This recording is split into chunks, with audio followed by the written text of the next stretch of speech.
नमस्कार, मैं विकास Singh. Integrity classes के यूट्यूब चैनल पे आप सभी का स्वागत है।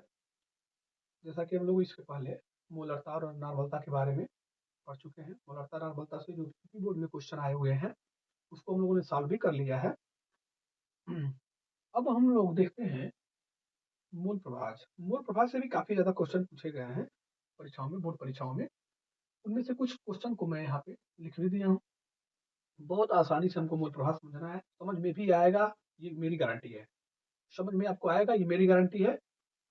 कुछ क्वेश्चन को मैंने यहाँ पे नोट मेंशन कर दिया है।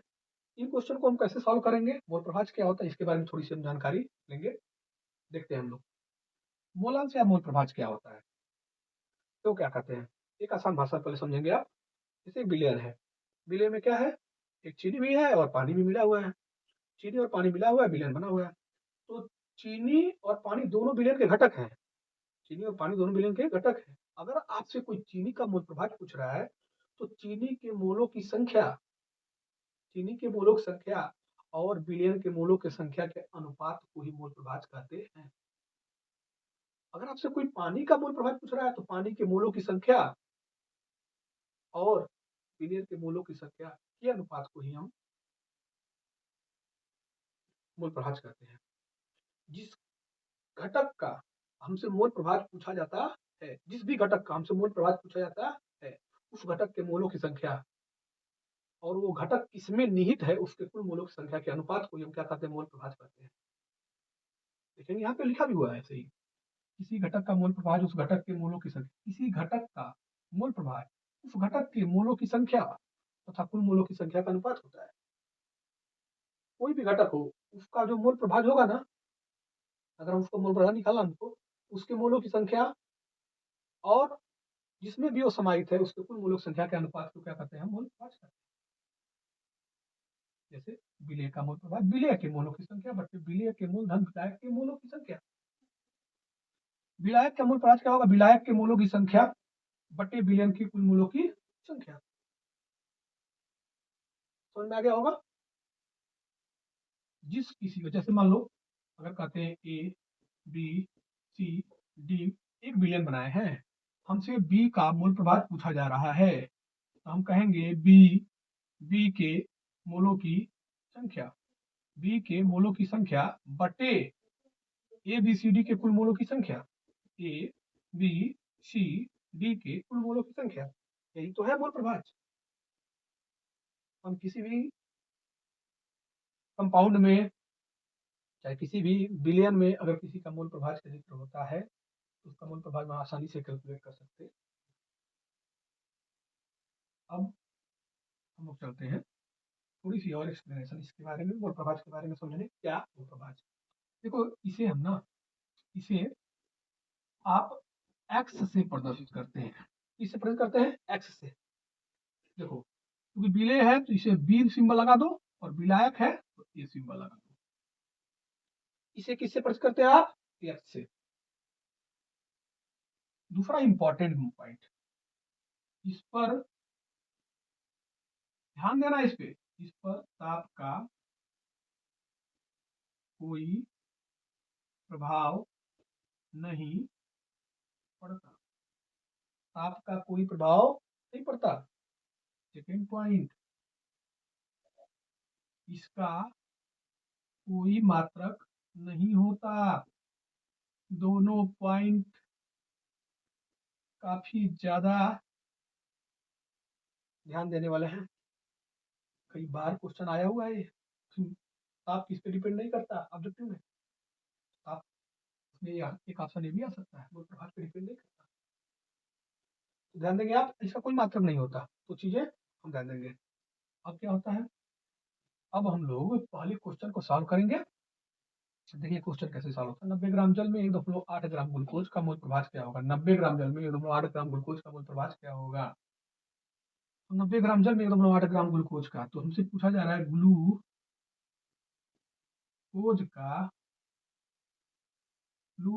का मोल प्रभाज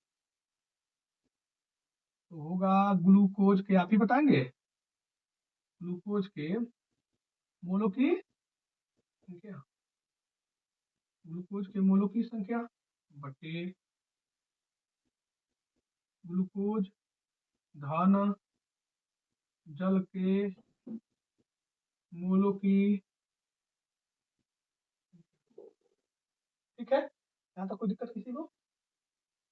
अब हमसे ग्लूकोज की मोलक संख्या अगर हमको मालूम चल जाए और जल की मोलक संख्या मालूम चल जाए तो इसी फार्मूले में पुट कर दें, हमारा आंसर आ जाएगा। तो आइए, ग्लूकोज यही होता तो है ग्लूकोज, इसका है मोलों की संख्या निकालिए। तो मोलों की संख्या क्या होती है बाबू? मोलों की संख्या क्या होती है? अरे वही जो आप पढ़े हैं भाई, भार बटे अणुभार। मोलों की संख्या क्या होता है? भार बटे अणुभार। तो आइए ना, देखिए ना, ग्लूकोज की मोलक संख्या मतलब ग्लूकोज का भार, इसका ग्लूकोज का भार बटे ग्लूकोज का अणु भार। जो भी वैल्यू हमारी आएगी यही पुट कर देंगे, हमारा आंसर आ जाएगा। ग्लूकोज का भार हमारे पास क्या है? तो ग्लूकोज का भार हमारा 1.8 है। क्या है? 1.8 दिया है, देखो यहाँ पे ग्लूकोज का भार। और ग्लूकोज का अणुभार क्या होगा तो निकाल लो ना, C6H12O6 का अणुभार क्या होता है? तो 6 गुणे C करेंगे आप, 12 गुणे H करेंगे, 6 गुणे वो करेंगे। C का मान 12 रखेंगे, H का मान 1 रखेंगे और O का एटॉमिक वेट 16 रखेंगे। जब रखेंगे आप, ये टोटल कितना आएगा? 180। कितना आएगा? 180। इसका अणुभार कितना आ गया? 180। यही 180 यहाँ पे रख दो, ठीक है। अब 180 रखने पे क्या आएगा?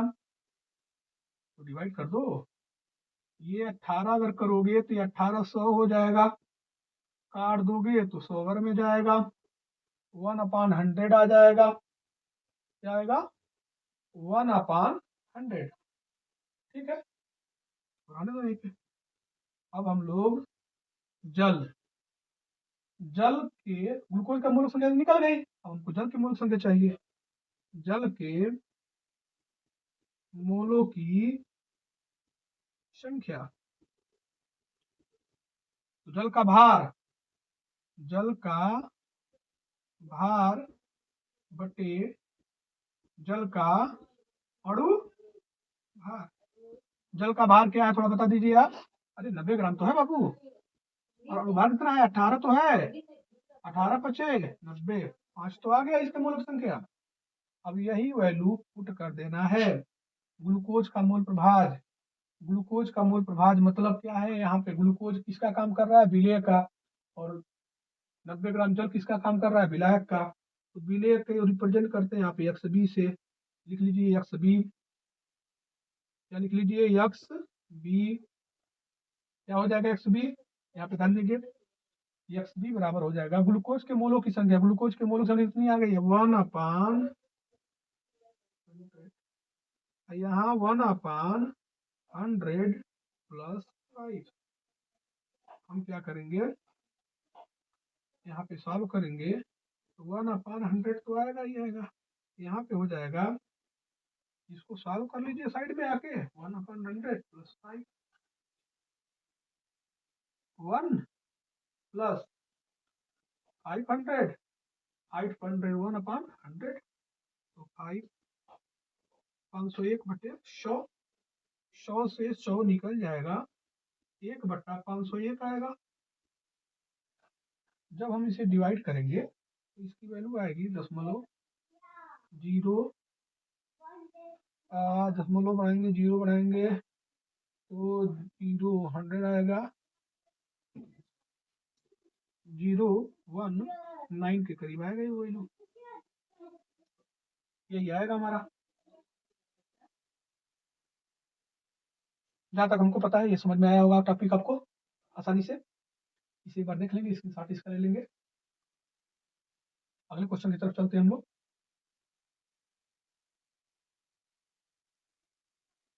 ठीक है। कुछ नहीं करना था, एक बार और बोल दे रहा हूँ आपको, कुछ करना नहीं था इसमें। ग्लूकोज का मोल प्रभाज हमसे पूछ रहा था, तो ग्लूकोज के मोलों की संख्या बटे ग्लूकोज धन जल के मोलों की संख्या हमने किया।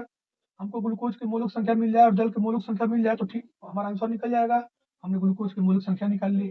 भार बटे अणुभार होता है, मोलक संख्या में क्या होता है, भार बटे अणुभार। तो भार कितना 1.8, अणुभार कितना था 180 ग्लूकोज का, हमने भाग दिया तो 1/100 आ गया ग्लूकोज की मोलक संख्या। ऐसे ही जल की मोलक संख्या हमने निकाला, जल का भार बटे जल का अणुभार। जल का भार कितना है 90 और इसका अणुभार कितना है 18, इसके लिए 5 आ गया। अब यही वैल्यू हमने यहाँ पे क्या कर दी, ग्लूकोज की मोलक संख्या 1/100 था, पुट कर दिया, और यहाँ पे ग्लूकोज और जल की अणु संख्या पुट कर दिया, हमारा आंसर आ गया। अब हम लोग अगला नेक्स्ट क्वेश्चन देखते हैं।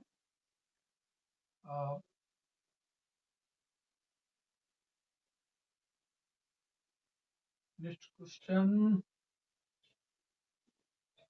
देखते हैं। दूसरा क्वेश्चन है, भारानुसार 30% ग्लिसरॉल। यह भी क्वेश्चन अच्छा क्वेश्चन है, कई बार आया हुआ बोर्ड में, इधर देखिए कई बार आया हुआ है। भारानुसार, भार के अनुसार 30% ग्लिसरॉल के विलयन में।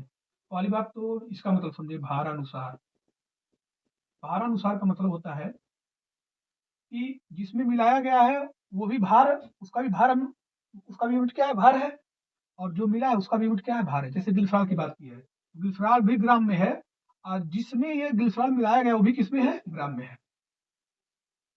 तो बात मेरी समझ में आई।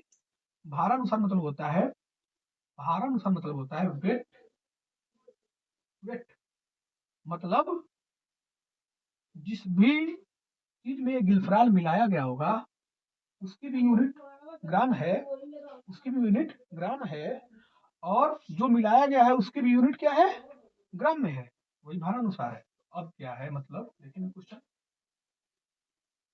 ग्लिसरॉल क्या होता है तो अगर नहीं जानते होंगे तब जान लेंगे। इसको मैं कह रहा हूँ CH2OH, CHOH, CH2OH, यही क्या है, ग्लिसरॉल है। ये क्या है, ग्लिसरॉल है, इसके बारे में पूछा जा रहा है हमसे। अब क्या हुआ है, ग्लिसरॉल जो है जिसमें भी मिला हुआ है, ग्लिसरॉल क्या है, भारानुसार क्या है, 30% है। तो ग्लिसरॉल मान लो किसमें मिला हुआ है, जल में मिला हुआ है, तो ये ग्लिसरॉल 30% है। अब परसेंटेज कोई भी चीज क्या होती है, 100 होती है, क्या होती है बाबू, 100 होती है। जब ये 30% है तो ये कितना होगा, 70 होगा, तभी तो 100 होगा। इसको ध्यान में समझ में आ रहा है आपको। भारानुसार 30% ग्लिसरॉल, तो चूंकि जो विलयन बना है तो विलयन में पानी है और ग्लिसरॉल है, क्या है, पानी और ग्लिसरॉल है। तो 30 ग्राम ये है और 70 ग्राम ये है, तो 100 ग्राम हो जाएगा, नहीं हो जाएगा। परसेंटेज कभी भी क्या होता है, परसेंटेज क्या होता है, हमेशा 100 पे लिया जाता है। परसेंटेज हमेशा किस पे लिया जाता है, 100 पे। तो जब 30% ये है तो 70% ये होगा, तो 100 नहीं हो जाएगा। तो देखेंगे अब यहाँ पे आप इसको देखेंगे आप, ग्लिसरॉल की मात्रा कम है, इसलिए ग्लिसरॉल, ग्लिसरॉल का भार कितना हो जाएगा, 30 ग्राम, और जल का भार कितना हो जाएगा बताओ दो हमको, 100 माइनस 30 कितना आ जाएगा, 70 ग्राम आ गया। हमसे ग्लिसरॉल का मोल अंश पूछ रहा है, किसका पूछ रहा है, मोल अंश, ग्लिसरॉल का मोल अंश पूछ रहा है। तो ग्लिसरॉल मोल अंश भी क्या होता है, मोल प्रभाजी होता है। ग्लिसरॉल का मोल अंश बराबर ग्लिसरॉल के मोलों की संख्या, मोलों की संख्या, ग्लिसरॉल के मोलों की संख्या बटे ग्लिसरॉल धन जल के मोलों की संख्या, ग्लिसरॉल के मोलों की संख्या बटे ग्लिसरॉल धन जल के मोलों की संख्या। ठीक है, मैंने कहा याद नहीं करना है आपको। ग्लिसरॉल का मोल अंश पूछ रहा है तो ग्लिसरॉल के मोलों की संख्या बटे ग्लिसरॉल किसमें मिला हुआ, जल में ना, तो ग्लिसरॉल धन जल के मोलों की संख्या। हमको अगर इसके मोलों की संख्या मिल जाए, इसके मोलों की संख्या, तो मान लो ये मिल गया तो ये भी मिल गया, इसकी मोलों की संख्या मिल जाए, मतलब ग्लिसरॉल की मोलों की संख्या और जल की मोलों की संख्या निकाल लें, ग्लिसरॉल की मोलों की संख्या और जल की मोलों की संख्या निकाल लें, हमारा क्वेश्चन सॉल्व हो जाएगा। तो देखते हैं ग्लिसरॉल की मोलों की संख्या कैसे निकलेगी। ग्लिसरॉल, किसी का भी मोलों की संख्या निकालना हो तो आपको क्या क्या चाहिए, आपको चाहिए ना भार, और क्या चाहिए उसका, अणु भार। क्या चाहिए, भार चाहिए और अणु भार चाहिए। तो ग्लिसरॉल का भार कितना है, तो यही पे तो लिखे हो आप ही, 30 है, ग्लिसरॉल का अणुभार कितना होगा? अणुभार तो कितना होगा, C3H8O3 है ना, तो C3H8O3 को क्या बोलते हैं? ग्लिसरॉल बोलते हैं। इसको अगर हम C गुणे 3 प्लस 8 गुणे H प्लस 3 गुणे O करते हैं तो क्या होगा, 12 गुणे 3, 8 गुणे 1 और 3 गुणे 16, कितना हो जाएगा? 36, 60, 44, 48, 92, कितना आ जाएगा? 92। यही रख दो ना, 92, यही 92 रख दो। अब हमारा ग्लिसरॉल की मौलिक संख्या आ गई 30/92। अब ऐसे ही हमको जल के मोलों की संख्या निकाल देंगे। ग्लिसरॉल की मोल संख्या मिल गई। ग्लिसरॉल की मोल संख्या जब मिल गई तो हमको जल के मोल संख्या निकाल लेंगे, तो हम इस फार्मूले में पुट कर देंगे, हमारा वैल्यू आ जाएगा। अब जल के मोलों की संख्या क्या होगा? जल का भार बटे जल का क्या होगा? जल का अणुभार। भार कितना है जल का? 70 ग्राम तो है। आप तो लिखे हुए यहाँ पे, आप ही लिखे हुए ना? नहीं, मैं लिखा हूँ 70 ग्राम। और ये क्या हो जाएगा? अणुभार 18। क्या हो जाएगा? 18। अब मोलों की संख्या 70/18 है ना, छोड़ो अभी, इसको 35 कर दो और इसको 9 कर दो। अगर मैं इसको अब लिखता हूँ, ग्लिसरॉल का मोल अंश क्या होगा, तो ग्लिसरॉल के मोलों की संख्या कितनी है? इनपुट कर देना है। ग्लिसरॉल की मोलों की संख्या कितनी आ गई? 30/, इसको भी काट दो ना, 15 और 46, 15/46 और यहाँ 15/46 धन 35/9। जब हम इसे सॉल्व करेंगे तो 15/46 और 3/9 कितना आएगा? 35/9 है ना, तो 35/9 27 सॉल्व ही कर लेते थे क्या? 3.88 आता है, 27 9 36 3.8, ठीक है।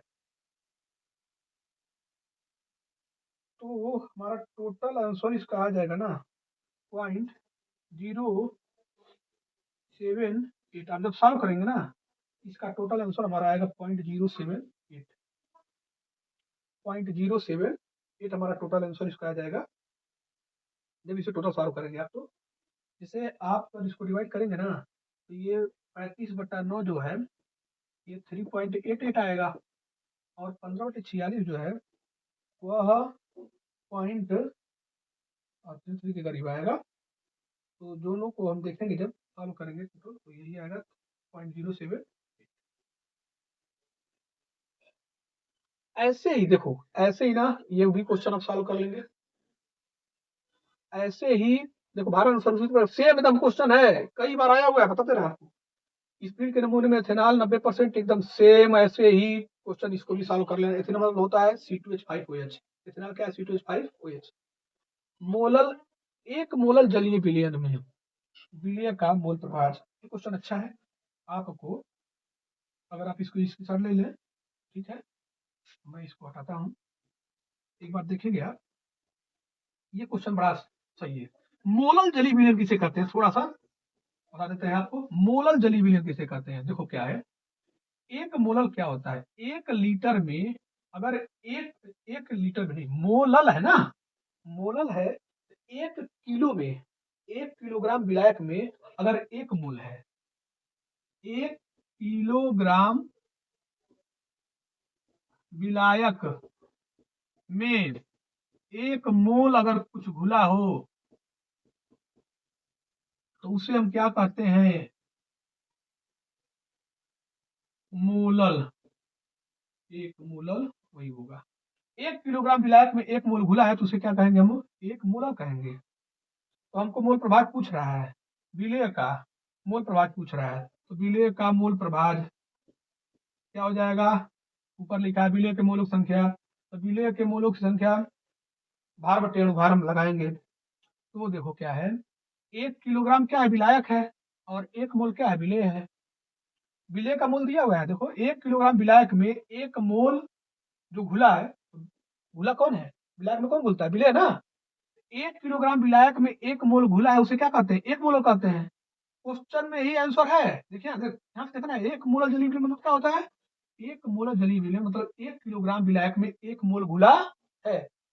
ठीक, इसका ही इसका मीनिंग होता है, इसका मतलब, इसका अगर हम पूरा जब इसका डिफिनीशन जानेंगे तो हमको ये मालूम चलेगा कि 1 किलोग्राम विलायक में अगर 1 मोल घुला है तो उसे ही हम 1 मोल कहते हैं। तो भाई 1 मोल क्या हो गया? विलेय हो गया। क्या हो गया? विलेय बराबर 1 मोल। अब विलायक कौन है ये पता करना है, तो विलायक भाई जल है, जलीय विलेयन बना है, तो विलायक क्या है? जल है। तो विलायक के मोल की संख्या हमको और चाहिए, क्योंकि विलेय के मोल की संख्या मिल गई, विलायक के मोल की संख्या चाहिए। तो विलायक के मोल की संख्या क्या होती है? भार बटे अणुभार होती है। क्या होती है? भार बटे अणुभार। भार कितना है? 1 किलोग्राम मतलब 1000, और अणुभार कितना होता है? 18। कितना आएगा? तो 18×95, 18×95, 10×95, 5×6 55.5 5 के करीब आएगा। इसका भी मोल निकल गया। अब इसी वैल्यू को विलेय का मोल प्रभाव पूछ रहा है ना, मतलब आपसे पूछ रहा है XB की वैल्यू, तो मतलब विलेय की मोल संख्या कितनी है? 1 है, और विलेय की मोल संख्या 1 है, और फिर जल की मोल संख्या कितनी हो जाएगी? 55.5, 1/56.55। जब इसे आप सॉल्व करेंगे तो 0.018 आएगा, यही आंसर हो जाएगा। ये वीडियो देखना काफी इंपॉर्टेंट है, आप देखिएगा। एक निवेदन और है कि मतलब कि आपसे ही हम लोग को आगे बढ़ना होता है, तो थोड़ा सा चैनल को सब्सक्राइब कर दीजिएगा। ये कहना पड़ रहा है, कहना इसलिए पड़ रहा है कि उसे थोड़ी सी हमारे अंदर भी एनर्जी आती है। तो चैनल सब्सक्राइब कर दीजिएगा, आपको बेल आइकन दबा दीजिएगा, आपको वीडियो मिलता रहेगा। ये वीडियो यूपी बोर्ड पेपर तक आपको सारे इंपॉर्टेंट टॉपिक आपको उपलब्ध कराना है। हमारी ये मतलब हमारा मेन फोकस यही चल रहा है। इतने इंपॉर्टेंट टॉपिक है फिजिक्स, केमिस्ट्री और बायोलॉजी का, वो हम आपको बोर्ड पेपर तक उपलब्ध करा दें, यही प्रयास है। इसलिए सब्सक्राइब करना और बेल आइकन दबाना ना भूलें। धन्यवाद।